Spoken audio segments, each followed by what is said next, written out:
Welcome back. This is Adriana James, and I'm here with my colleague and master trainer of NLP, Emma Molenaar, who is also having a background in absolute sports top athlete performance and as a coach to young sports people and athletes. So we are kind of picking a brain because I said receiving a lot of emails and questions directly related to sports. We kind of put them all together, and I said, who's the best person to answer this but a athlete herself and highly trained in NLP and timeline therapy. So welcome back, Emma. Thank you.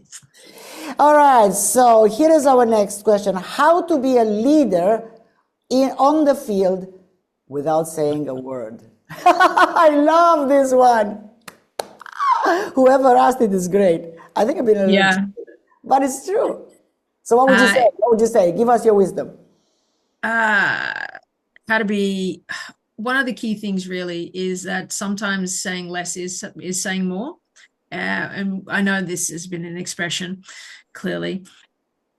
Also, what you say, and I mean non-verbally, the way in which you stand, conduct, look, the deliberateness and the use of your hands alone can say sometimes so many different things.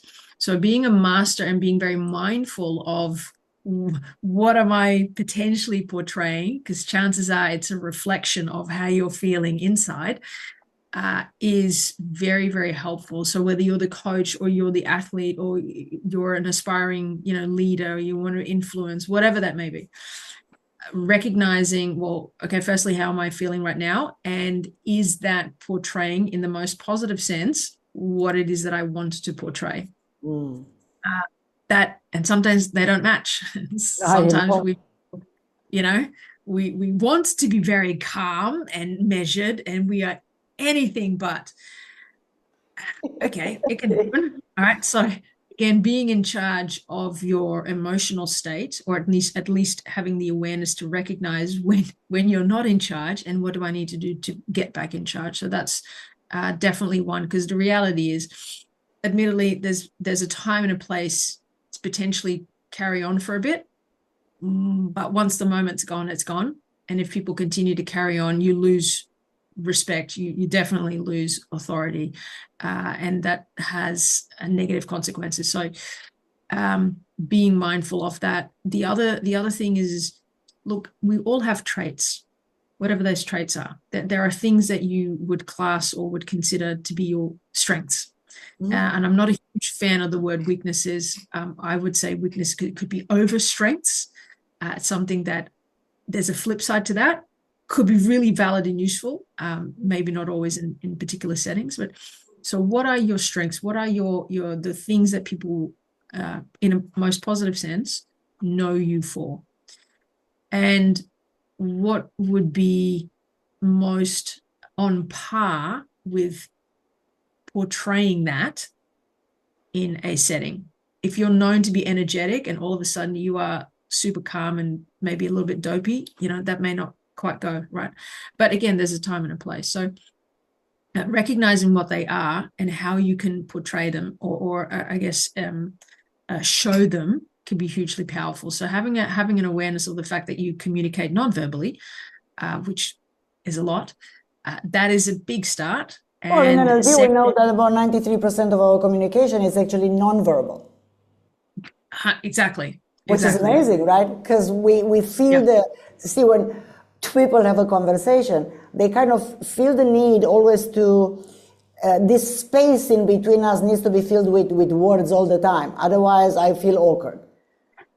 So that would be the first thing, to realize that 93% of what you're doing, you're communicating through your body posture, through your voice, to your how fast, how slow, how loud, how soft you speak. How mindful are you of your words? Are you tons of other gobs of other stuff, right?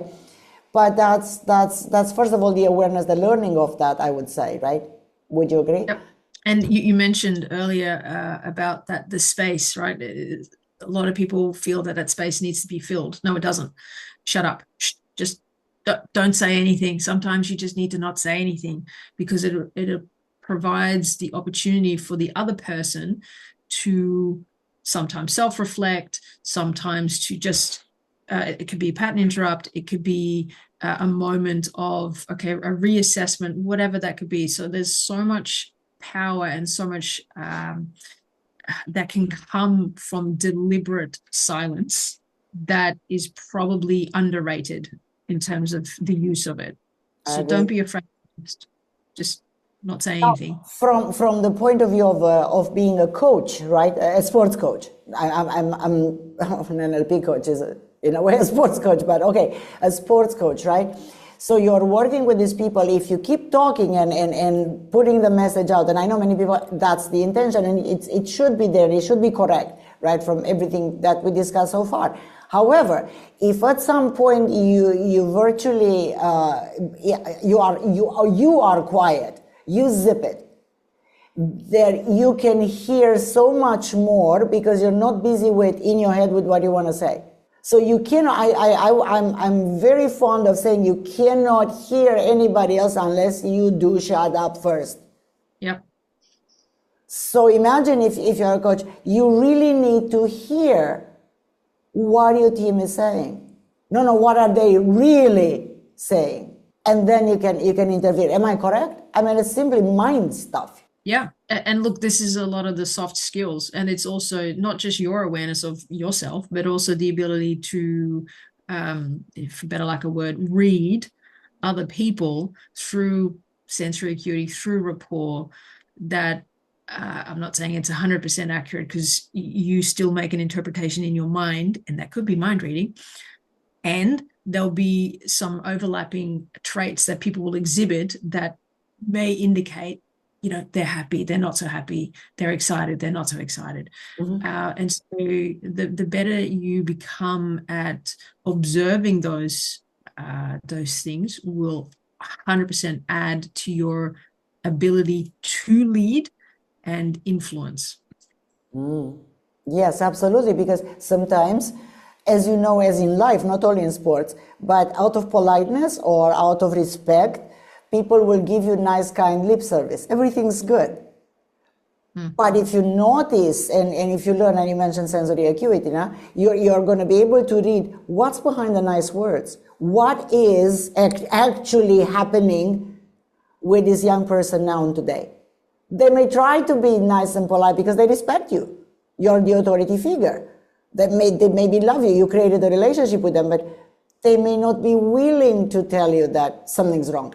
But your ability to see through that without, do your best not to mind read. Sometimes we do, it's right. But most of the time we're trying our best to simply observe and compare by learning, how to do this. We figure out, and I think it's very important to be truthful, to get to the real truth, because there's nothing you can do unless you get to the real truth of what's going on.